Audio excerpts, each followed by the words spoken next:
Praise the lord. దేవుని ఘనమైన నామమునకు మహిమ కలుగును గాక. వేకువజాము ప్రార్థనకు మీ అందరికీ స్వాగతం. రండి ఒక హెచ్చరిక గీతాన్ని పాడుకుందాం. సిలువ మోయుచు యేసు ప్రభుకే కాలమెల్లా సేవ చేయుచు, సిలువ మోయుచు యేసు ప్రభుకే కాలమెల్లా సేవ చేయుచు, ఎల్ల ప్రజలకు సాక్ష్యమిచ్చుచు వెళ్ళెదానని పలికితివిగా. ఎల్ల ప్రజలకు సాక్ష్యమిచ్చుచు వెళ్ళెదానని పలికితివిగా. ఆది ప్రేమను విడచిపెట్టితివా, ఓ నాదు ప్రియుడా, మాదిరిగా జీవించమానితివా. ఓ నాదు ప్రియుడా, మాదిరిగా జీవించమానితివా. వాక్యము చదువుకుందాము. మొదటి సమూయేలు 17వ అధ్యాయము 26వ వచనం చదువుకుందాం. దావీదు, జీవము గల దేవుని సైన్యములను తిరస్కరించుటకు ఈ సున్నతి లేని ఫిలిస్తీయుడు ఎంతటి వాడు. ప్రియమైనటువంటి దేవుని ప్రజలారా, ఈ చదువుకున్నటువంటి లేఖన భాగము క్రైస్తవ లోకానికి అందరికీ విదితమైనటువంటి అంశమే. ఇప్పుడు దేవుడు మనకిచ్చినటువంటి ఈ వాక్య భాగం యొక్క ఉద్దేశం ఏమిటంటే, ఈనాడు క్రైస్తవుల మీద ఉన్నటువంటి దాడులు, వ్యతిరేకత, ద్వేషము, పగ సమస్తాన్ని మనం చూసినప్పుడు, ఆనాడు ఫిలిస్తీయులు కూడా ఇశ్రాయేల్ ప్రజల మీద ఇలాంటి స్వభావాన్నే కలిగి ఉన్నారు. ఆనాడు ఇశ్రాయేల్ ప్రజలను పరిపాలిస్తున్నటువంటి మొట్టమొదటి రాజు సౌలు తన పరివారం అంతా కూడా ఫిలిస్తీయుల తరఫున నిలబడినటువంటి గొలియాతుని ఏమీ చేయలేకపోయారు. అతను సవాలు విసురుతున్నాడు. అందరూ భయపడిపోతున్నారు. వాని భీకర ఆకారాన్ని చూసి, వాని ప్రగల్భాలను చూసి ఎవరు వాని ఎదురుగా నిలబడి యుద్ధం చేయలేని పరిస్థితిలో ఉన్నారు.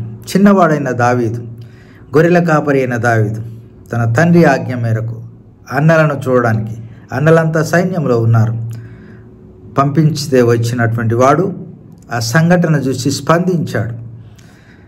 ఏమిటి విషయం అని తెలుసుకున్న తర్వాత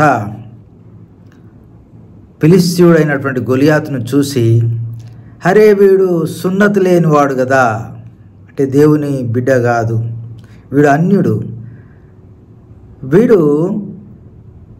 మన దేవుని ముందర ఎంతటి వాడు అనేటువంటి ఒక గొప్ప స్థిర నిర్ణయం ఆనాడు దావీదు కలిగింది. ఆ రోజు ఆయన గొలియాతుతో సవాల్ విసిరి, యెహోవా పేరట నేను నీ మీదకి వచ్చుచున్నాను, ఈ దినము నా దేవుడు నిన్ను నాకు అప్పగిస్తాడని సవాల్ విసిరాడు. అనుకున్నట్లుగానే గొలియాతుని ఒక ఒడిసెలా ఒక రాయితోనే చంపివేశాడు. ఈనాడు మన పరిస్థితులన్నీ చూస్తే, బైబిల్లో చెప్పుకున్నటువంటి ఈ సంఘటనలన్నీ చదువుకుంటాము, ప్రసంగాలు చేస్తాము, అంత బాగానే ఉంది. కానీ ఈ రోజున ఉన్నటువంటి ఆనాటి పరిస్థితులు, ఈనాటి క్రైస్తవుల పరిస్థితులు ఈక్వల్గా ఉన్నాయి. ఈనాడు మన ప్రదేశంలో, మన దేశంలో, మన చుట్టూ పరిసరాల్లో క్రైస్తవుల మీద ఇదే దాడి జరుగుతున్నది. సువార్థికులను చంపుతున్నారు, చర్చిలను కూలదోస్తున్నారు, గ్రామాలను తగలబెడుతున్నారు. భయంకరమైనటువంటి ఒక విపరీత పోకడలు క్రైస్తవుల మీద అన్యులు చేస్తున్నారు. కానీ దావీదు లాంటి రోషం కలిగినటువంటి సేవకులు, నాయకులు ఎంతమంది ఉన్నారు? పేరుకు కార్పొరేటు సంఘాలు ఉన్నాయి, బడా సేవకులు ఉన్నారు, వేవేల లక్షల రూపాయల ఆదాయం ఉన్నది. కానీ ఇలాంటి బాధితుల కొరకు వారు ఏమీ స్పందిస్తలేరు. దావీదుకున్న రోషం మనకి ఈనాడు లేదు. కాబట్టి దావీదు మనము ఇంకొక సంఘటన కూడా చూస్తాం. అదేమిటంటే మొదటి సమూయేలు గ్రంథం 30వ అధ్యాయంలో అక్కడ అమాలేకులు ఇశ్రాయేల్ ప్రజలందరినీ చెరగొనిపోయారు. అక్కడ ఉన్నటువంటి ఆస్తిపాస్తులను తగలబెట్టి దొమ్మి చేసి దావీదు భార్య బిడ్డలందరినీ, అక్కడ ఉన్నటువంటి చిన్నల్ని పెద్దలందరినీ చెరగొనిపోయినప్పుడు దావీదు కేవలం 600 మందితోనే వెళ్ళి వారిని సంహరించి సమస్తాన్ని తిరిగి తీసుకొని వచ్చాడు. ఎంత తేకువ, ఎంత ధైర్యము దావీదుకు! ఈనాడు మనకున్నటువంటి పరిస్థితుల దృష్ట్యా ఒక్కొక్క కార్పొరేట్ సేవకుని దగ్గర కోట్ల రూపాయలు మూలుగుతున్నాయి. రెస్టరేషన్ చేయగలరు. వాళ్ళు ఎక్కడ బాధితులుంటే అక్కడికి వెళ్ళి వారిని పరామర్శించగలరు, వారిని ఆదుకోగలరు, వారికి ధైర్యం చెప్పగలరు. కానీ చెప్పట్లేరు. ఆది ప్రేమను విడిచిపెట్టావు. నువ్వు మారు మనసు పొందినప్పుడు, నువ్వు సువార్త సేవకునిగా నువ్వు ప్రయాణం అవుతున్నప్పుడు దేవుడితో నువ్వు ఏం ఒప్పందం చేసుకున్నావు? ఒప్పందాన్ని మర్చిపోయావా? యోహానును దేవుడు అడుగుతాడు, నీవు నన్ను ప్రేమిస్తున్నావా అని. ఈనాడు నన్ను దేవుడు అడుగుతున్నాడు, నీవు నన్ను ప్రేమిస్తున్నావా? ఎఫెసీయులకు రాసిన పత్రిక 5వ అధ్యాయం 14వ వచనంలో ఒక మాట ఎంత చక్కగా అపోస్తలుడైన పౌలు ఎఫెసీ సంఘానికి తెలియజేస్తున్నాడు. ఒకసారి జ్ఞాపకం చేసుకుందాం మనం.